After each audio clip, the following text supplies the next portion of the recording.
नमस्कार दोस्तों, आज के हमारे इस वीडियो में हम आप सभी के लिए वसंत पंचमी की कहानी लेकर आए हैं।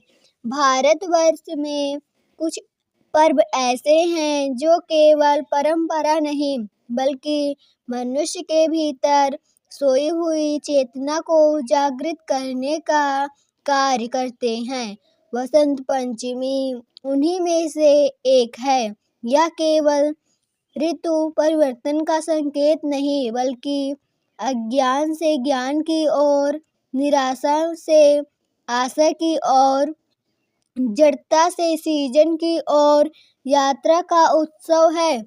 जब धरती पीले वस्त्र धारण करती है, जब हवाओं में नई सुगंध घुल जाती है और जब मनुष्य के भीतर कुछ नया करने की प्रेरणा जन्म लेती है, तब समझ लेना चाहिए कि वसंत पंचमी आ चुकी है। यह कथा केवल माँ सरस्वती की पूजा तक सीमित नहीं है। यह एक ऐसे बालक, एक गांव, एक गुरु और एक पूरी पीढ़ी की कहानी है जिसने विद्या को केवल पढ़ाई नहीं बल्कि जीवन जीने की कला बना लिया। बहुत समय पहले की बात है। आर्यावर्त के मध्य भाग में एक छोटा सा गांव था, अनाहतपुर। यह गांव बाहरी रूप से शांत था पर भीतर से टूट रहा था। लोग मेहनती थे पर निराश, बच्चे थे पर दिशा के बिना। शिक्षा केवल कुछ संपन्न घरों तक सीमित है। इसी गांव में जन्म हुआ एक बालक का, वेदांश। जन्म के समय ही उसकी आंखों में एक विचित्र चमक थी। दाई माँ ने कहा था यह बालक सामान्य नहीं है, पर किसी ने ध्यान नहीं दिया। वेदांश का परिवार निर्धन था पर संस्कारों से भरपूर। उसके पिता माधव खेतों में काम करते थे और माँ सुलोचना घर घर जाकर सिलाई करती थी। वेदांश बचपन से ही प्रश्न पूछता था, आकाश नीला क्यों है? शब्दों में शक्ति कैसे होती है? कुछ बातें सुनकर मन शांति क्यों पाता है? गांव के लोग हंसते, इतने सवाल किस काम के, पेट भरना सीखो। वेदांश 7 वर्ष का था जब उसने पहली बार वसंत पंचमी को समझा। उस दिन उसकी माँ ने उसे पीले रंग का छोटा सा कपड़ा पहनाया। घर में पहली बार मीठे चावल बने। माँ ने बताया, आज माँ सरस्वती का दिन है। वेदांश ने पूछा, माँ सरस्वती कौन है? माँ ने उत्तर दिया, जो हमें सही बोलना, सही सोचना और सही समझना सिखाती हैं।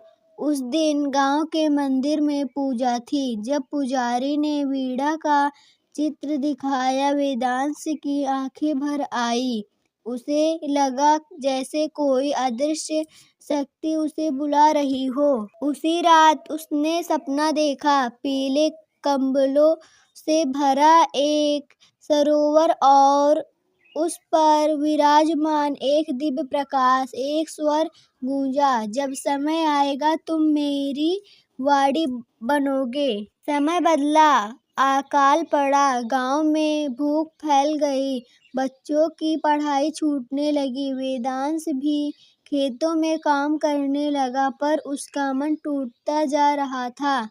एक दिन उसने अपने पिता से कहा, बाबा क्या मैं पढ़ नहीं सकता? माधव ने भारी स्वर में कहा, पढ़ाई पेट नहीं भरती बेटा। वह रात वेदांश के जीवन की सबसे बड़ी लंबी रात थी।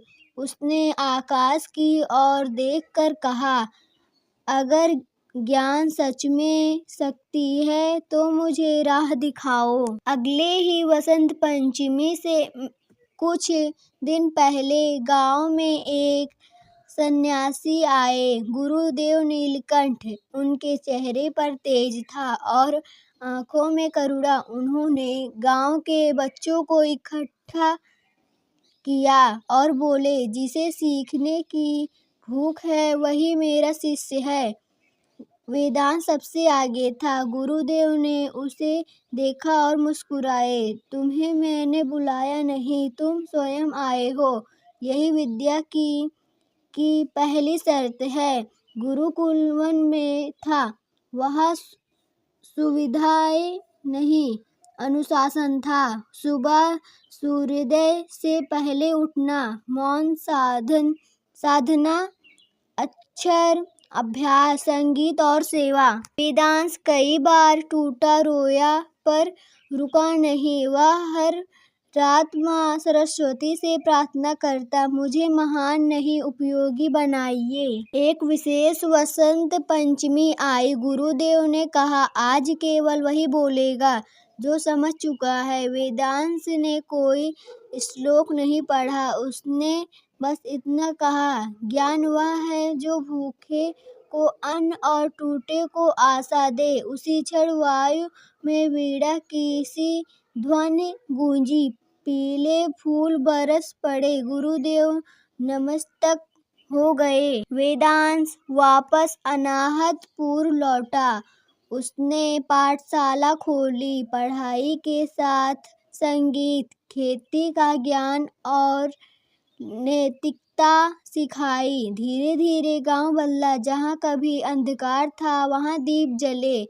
वृद्ध वेदांत ने अंतिम बार बच्चों से कहा, माँ सरस्वती मंदिर में नहीं, तुम्हारे कर्मों में बसती है। उस दिन पूरे गांव ने पीले वस्त्र पहने। अनाहतपुर अब पूरे क्षेत्र में ज्ञान की भूमि कहलाता था। वसंत पंचमी हमें सिखाती है कि सच्ची विद्या वही है जो जीवन बदल दे। जब मनुष्य सीखना बंद कर देता है वही उसका पतन शुरू होता है, और जब वह सीखने को अपना धर्म बना लेता है तब हर दिन वसंत बन जाता है। ऐसे ही और कहानियों के लिए हमारे चैनल अवधी कथाएं